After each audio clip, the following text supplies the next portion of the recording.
Now to the meltdown at JFK Airport, and travelers from around the world are still dealing with delays and a baggage claim nightmare as New York's biggest airport struggles from its double-barrel assault from last week's snowstorm and freezing temperatures. A water main break that flooded a busy terminal only made the misery worse. And as frustrated travelers gripe on social media, officials are trying to get to the bottom of the mess, and now they are pointing fingers.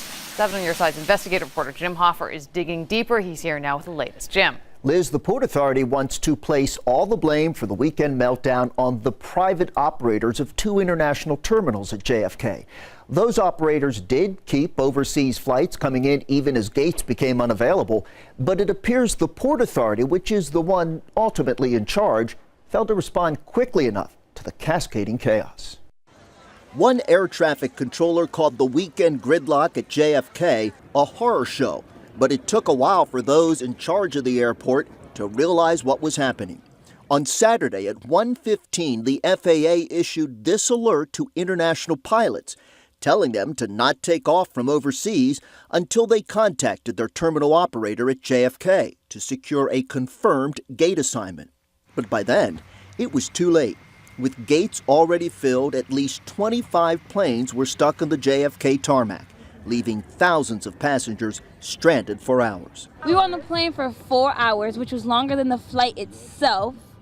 And then we had to wait another 3 or 4 hours for our actual bags to come in. It seemed almost everything broke down. It seemed like a disaster. All airports are required to have an emergency plan for dealing with planes stuck on the tarmac. The Port Authority's plan is 2 pages and basically shifts the responsibility to the private terminal operators, saying gates are not controlled by the Port Authority and the Port Authority does not operate any ground service equipment. Senator Schumer says at the end of the day, the Port Authority should be the boss. JFK has to follow the Boy Scouts motto, be prepared. They weren't.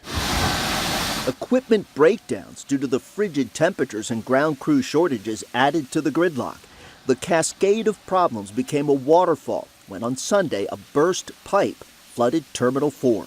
Late this afternoon, the head of the Port Authority blamed the private operators of Terminals 1 and 4 and their international airline partners for failure to communicate.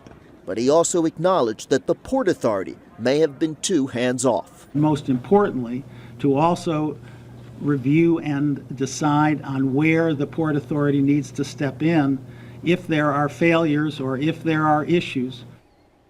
The Port Authority director says he plans to find out exactly how the failures occurred and make those findings public. He says, quote, "We will ensure that the failures that occurred this weekend will not occur in the future." Liz?